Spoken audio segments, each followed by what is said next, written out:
혹시 냉장고에 남은 음식을 꺼내 무심코 전자레인지에 데워 드신 적이 있으신가요? 하지만 우리가 일상적으로 반복하는 이 사소한 행동이 자신도 모르는 사이 건강을 위협하고 있다면 어떨까요? 특정 음식들은 재가열 과정에서 체내에 조용히 독소를 쌓으며 암 발병률을 높이거나 뇌 건강에 치명적인 영향을 줄 수 있다는 사실을 알게 된다면 매우 놀라실 것입니다. 오늘 영상에서는 의학계와 영양 전문가들이 재가열을 강력히 경고하는 5가지 흔한 식품에 대해 자세히 살펴보겠습니다. 이 중에는 평소 건강식으로 여겨졌던 식재료들이 다수 포함되어 있어 더욱 주의가 필요합니다. 과학적 분석에 따르면 특정 식품은 재가열 시 화학 구조가 변질되어 유해 물질로 전환될 수 있으며, 이는 다양한 연구를 통해 암, 이장장애, 그리고 치매와 같은 퇴행성 질환과의 연관성이 입증되었습니다. 점심이나 저녁을 다음날 먹기 위해 남겨두는 습관이 있다면 오늘 정보는 여러분의 건강 수명을 결정짓는 중요한 전환점이 될 것입니다. 우리의 목적은 공포를 조성하는 것이 아닙니다. 여러분이 더 현명한 선택을 통해 건강을 지키고 삶의 질을 높일 수 있도록 돕기 위해 이 자리에 있습니다. 주방에서의 몇 가지 위험한 습관만 바로잡아도 컨디션에 놀라운 변화를 체감할 수 있습니다. 영상 끝까지 함께해 주십시오. 단순히 피해야 할 음식을 아는 것을 넘어 그 이면의 과학적 근거를 명확히 이해하게 될 것입니다. 이는 단순한 속설이 아닌 실제 의학적 연구를 바탕으로 한 신뢰할 수 있는 정보입니다. 무엇을 주의해야 할지 정확히 안다면 여러분 자신은 물론 가족의 건강까지 더욱 안전하게 지킬 수 있습니다. 이제 첫 번째 음식에 대해 말씀드리겠습니다. 많은 분이 별다른 의심 없이 자주 데워 먹는 채소 중 하나가 바로 시금치입니다.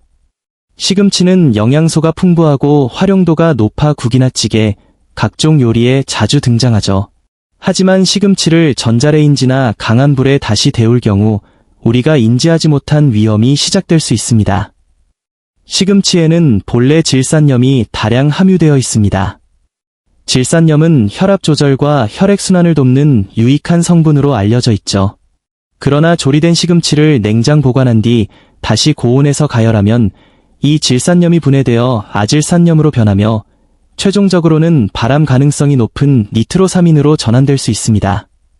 이러한 화학적 변화는 눈에 보이지 않게 진행되지만 장기적으로 체내에 심각한 손상을 입힐 수 있다는 점이 문제입니다. 특히 60대 이상의 어르신들께 이 정보는 매우 중요합니다. 연령이 높아질수록 신체는 독성 물질에 더욱 민감하게 반응하며 젊은 시절 무심코 넘겼던 자극도 이제는 뇌세포나 조직 재생에 더 깊은 타격을 줄 수 있기 때문입니다. 니트로사민의 위험성은 단순한 이론이 아닙니다. 수많은 연구를 통해 이 암뿐만 아니라 뇌신경 손상과도 밀접한 관련이 있음이 밝혀진 명확한 발암 물질입니다. 예를 들어 일요일 저녁에 건강을 위해 시금치를 듬뿍 넣은 채소 수프를 끓였다고 가정해봅시다. 다음날 점심에 남은 수프를 다시 데워 먹는다면 어제까지 보약이었던 음식이 전혀 다른 유해 물질로 변해 있을 수 있습니다. 이런 습관이 수개월, 수년간 반복되면 그 작은 변화가 몸속에 축적됩니다. 당장 증상이 없더라도 누적된 변화는 언젠가 건강의 근간을 흔들 수 있습니다. 이는 공포심을 자극하려는 것이 아니라 정보를 전달하기 위함입니다. 일상의 사소한 습관이 건강 전체를 결정한다는 사실을 인지할 때 비로소 우리는 스스로를 지킬 선택권을 갖게 됩니다.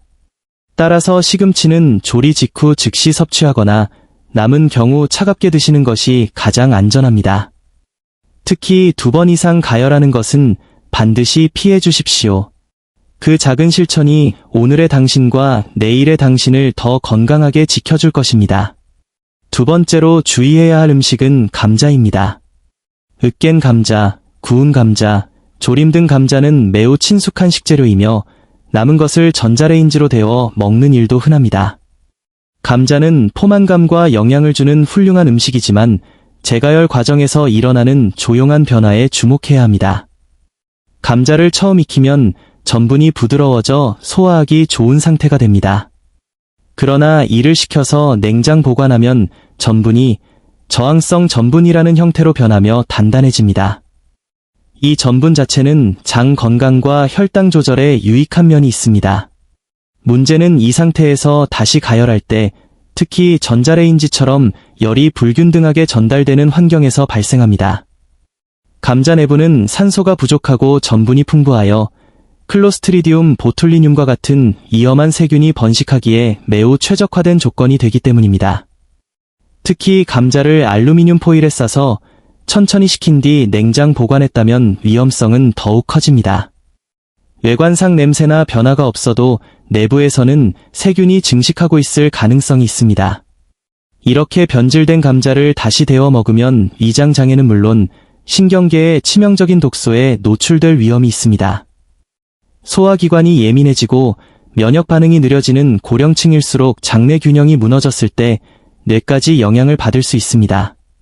실제로 많은 의학 연구가 장내 만성염증이 알츠하이머나 치매 위험을 높인다는 결과를 보고하고 있습니다. 이는 감자 섭취를 중단하라는 뜻이 아닙니다. 핵심은 보관과 재처리 방식입니다. 감자는 가급적 조리 직후 드시는 것이 가장 안전하며 보관이 필요하다면 반드시 밀폐 용기에 담아 냉장하고 재가열 시에는 전자레인지보다 가스레인지에서 전체를 고르게 가열하는 것을 권장합니다. 또한 재가열은 단 한 번으로 제한하고 조금이라도 의심스럽다면 폐기하는 것이 현명합니다. 건강은 이러한 작은 판단의 차이에서 결정됩니다. 신선한 감자는 유익하지만 어떻게 다루느냐에 따라 독이 될 수도 있다는 사실을 기억하십시오. 특히 인지력과 체력을 관리해야 하는 중장년층에게 이런 식습관의 점검은 매우 큰 의미를 갖습니다. 혹시 지금까지 영상을 시청하고 계신다면 댓글에 숫자 2불을 남겨주세요. 여러분이 이 정보를 얼마나 가치 있게 여기시는지 확인하고 싶습니다. 아직 구독 전이시라면 구독과 알림 설정도 부탁드립니다. 여러분의 응원이 지속적인 영상 제작에 큰 힘이 됩니다.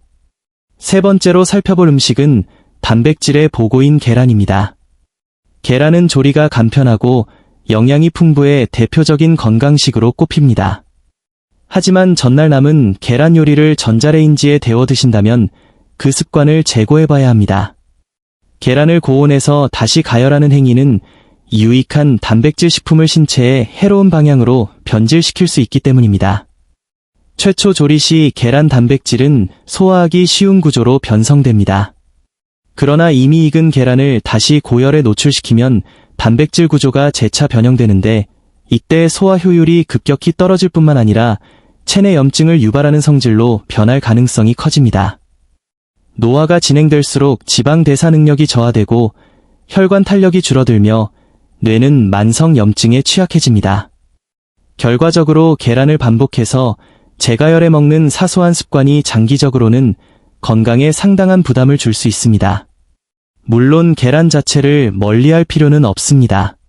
계란은 여전히 뇌 건강과 전신 영양에 훌륭한 식재료입니다.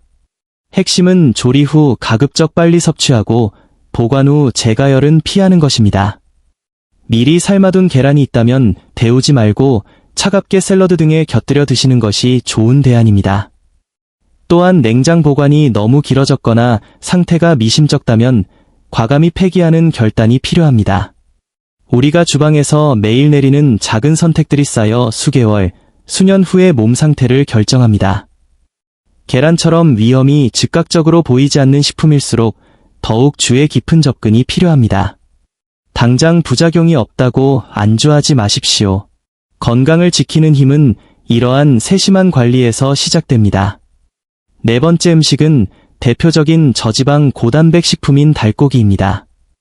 닭고기는 조리법이 다양해 한꺼번에 많이 만들어 두고 다음 날까지 활용하는 경우가 많습니다. 하지만 닭고기를 고온이나 전자레인지에서 급하게 재가열하는 방식은 단백질이 처리되는 경로를 미묘하게 변화시킵니다. 이러한 변화가 축적되면 장 건강과 전신 염증 반응에 영향을 미칠 수 있습니다. 닭고기를 처음 조리할 때는 소화하기 쉬운 단백질 상태가 되지만 이를 다시 고열로 가열하면 단백질 구조가 더욱 견고하고 뻣뻣하게 변성됩니다.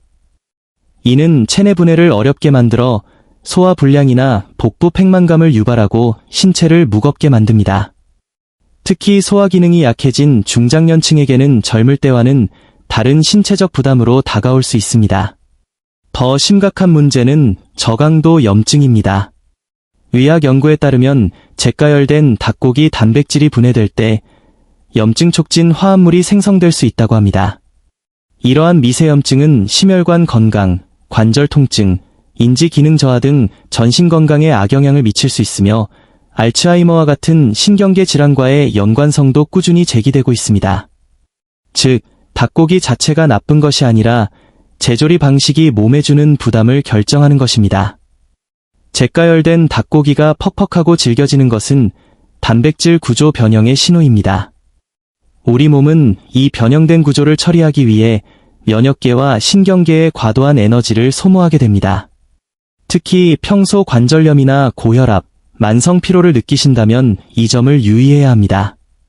만성 염증 상태는 기력 저하와 기억력 감퇴로 이어질 수 있기 때문입니다.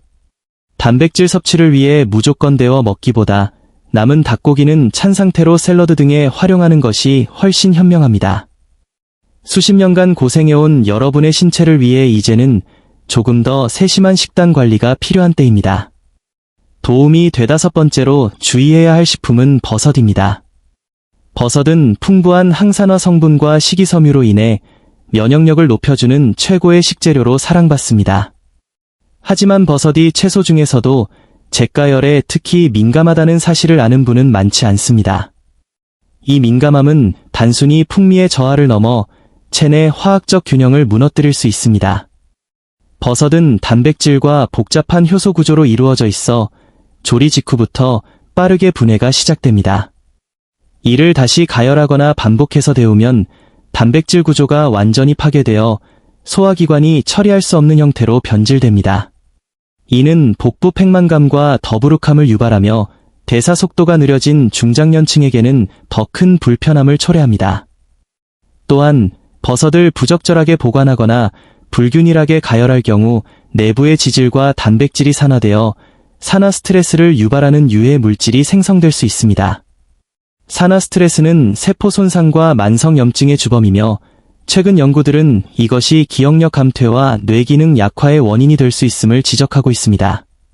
버섯 전골을 다음날 데워 먹었을 때 식감이 질겨지고 풍미가 변했다면 그것은 내부 성분이 이미 변질되었다는 신호입니다. 이러한 미묘한 신호를 인지하고 생활 습관을 조정한다면 만성적인 피로와 소화 불편에서 벗어날 수 있습니다. 사소해 보이지만 반복되는 식습관의 힘은 강력합니다. 오늘 영상을 계기로 식재료를 대하는 방식을 개선하는 것은 노년기를 지혜롭게 맞이하는 소중한 발걸음이 될 것입니다. 영상을 마무리하며 여러분께 한 가지 제안을 드리고 싶습니다. 오늘 살펴본 5가지 음식에 대해 본인의 평소 습관을 되돌아보는 시간을 가져보시기 바랍니다. 60세 이후 겪는 소화 불량이나 피로감은 단순히 노화의 당연한 결과가 아닙니다. 식습관 조절을 통해 충분히 개선할 수 있는 부분입니다. 핵심은 약에 의존하는 것이 아니라 신체가 스스로 치유하고 작동할 수 있는 최적의 환경을 제공하는 것입니다. 어떤 음식이 가장 인상 깊었나요? 이미 조심하고 계셨던 식품이 있었는지 아니면 새로 알게 된 사실이 있었는지 궁금합니다. 이 영상이 그간 미뤄왔던 건강한 삶을 향한 첫걸음이 되기를 진심으로 바랍니다. 작은 변화의 시작이 결국 큰 결과의 차이를 만듭니다. 여러분의 소중한 경험과 계획을 듣고 싶습니다. 오늘 배운 내용 중 실천하고 싶은 한 가지를 댓글로 남겨주세요. 여러분의 의견은 저희에게 큰 영감이 되며 다음 영상을 제작하는 강력한 원동력이 됩니다. 오늘 정보가 유익하셨다면 좋아요와 구독을 부탁드립니다. 알림 설정까지 완료하시면 앞으로 전해드릴 유용한 건강 정보를 놓치지 않고 확인하실 수 있습니다. 여러분의 관심 덕분에 저희는 더 정직하고 유익한 콘텐츠를 제작할 수 있습니다. 항상 여러분의 건강한 삶을 응원하며 곁에서 힘이 되는 채널이 되겠습니다. 시청해주셔서 감사합니다.